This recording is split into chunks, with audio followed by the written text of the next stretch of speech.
What is this room doing here? This is the question that haunted me for over 6 months. In fact, it was one of the biggest mysteries in my house. But now I know what this room is doing here, and you're gonna want to know too. Let me tell you why. When we bought our home 3 years ago, I noticed this odd little room right off of the entryway. The thing is, it doesn't really serve any purpose. It's very small, so you can't do much with it. And because it's directly underneath our master bedroom, it also makes it kind of useless. Because if you were to put a bed in here, you'd be woken up every single morning at 6 a.m. by the person upstairs going to the bathroom. So we've kind of just left this room alone for the last few years. But recently, with everything going on in the world, this empty room has been haunting me. Here's why. When we locked ourselves inside of our homes a year ago, it gave us time to do some much-needed repairs around the house. You know, all those things that you keep putting off because you don't really feel like doing them. But when you have no other choice, you just have to dive in and figure it out.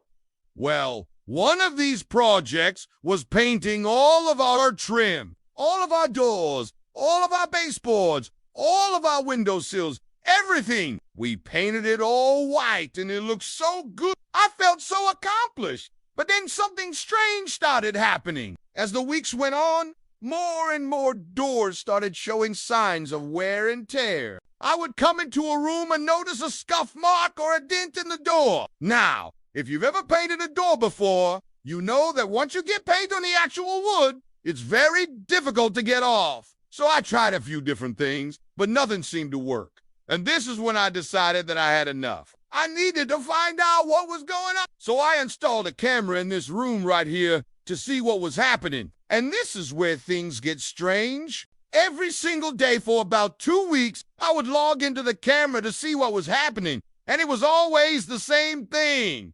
Nothing. No activity whatsoever. There were no signs of forced entry. There was no animals getting in here. There was no weird drafts coming through the door. Nothing. So I decided to install another camera. I figured maybe there was an animal in the attic above this room that was jumping down and doing whatever it was that was damaging the doors. But nope, still nothing. Then I decided to change the angle of the camera. Maybe if I could get a better view of the door, I'd be able to catch whatever it is that was going on. So I changed the angle, but I left the position the exact same. And this is when I noticed something.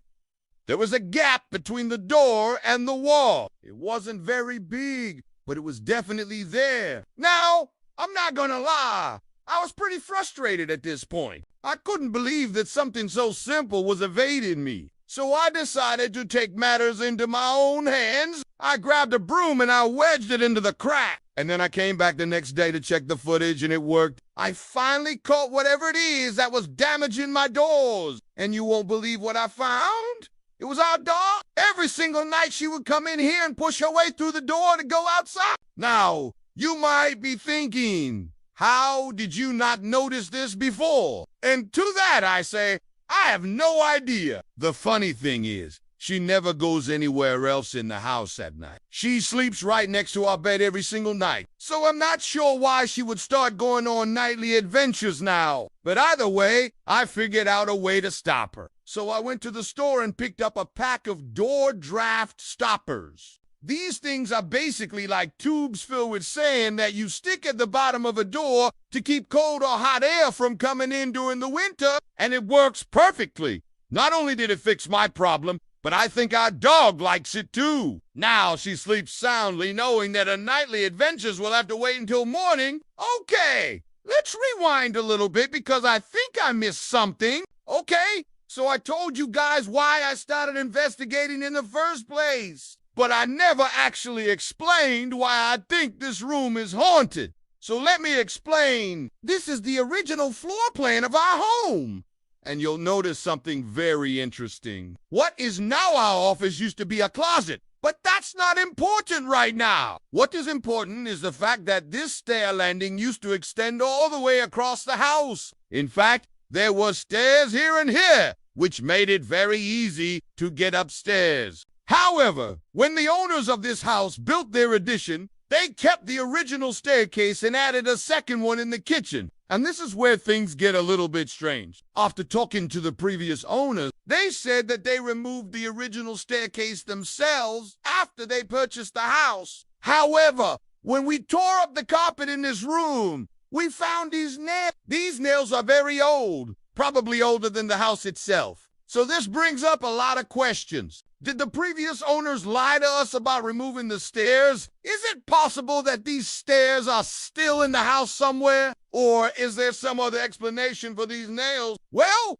we may never know the answer to those questions, but I think I found something even more interesting. Have you ever watched the movie The Sixth Sense? Well, in the beginning of the movie, Bruce Willis's character, Malcolm Crowe, is giving a lecture about grief. And he says something that has stuck with me ever since I heard it. He said, "Sometimes people do you aren't want to move on because they afraid that they gone. Nah, lose. The ones who are still with them while holding on to the ones who are gone." I thought this was such a profound statement. And I realize that it applies to so many different aspects of life. I think that we often hold on to things that we're afraid of losing. Whether it's a material possession or a loved one or even just a feeling, we're afraid to let go because we're afraid of what we might lose in the process. But I think that letting go is a necessary part of moving forward. We have to learn to accept the things that we cannot change and have faith that we will be okay in the end. You know,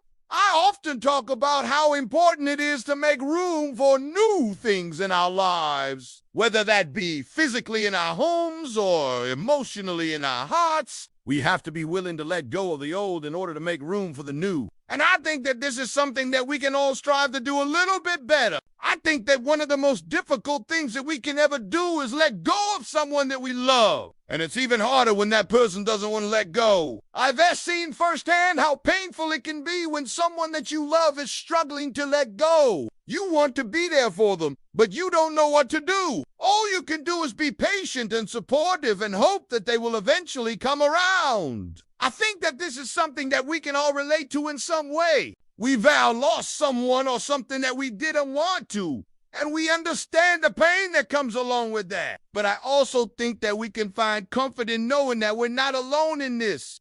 There are others who have gone through the same thing and come out on the other side. We can learn from their example and have faith that we will make it through as well. In the end, I think that we can find peace in knowing that we did everything that we could and that we should not be afraid to let go. Do you struggle with letting go of things or people? I'd love to hear your thoughts. And if you liked this video, be sure to give it a thumbs up and subscribe for more content. Thanks for watching. Bye.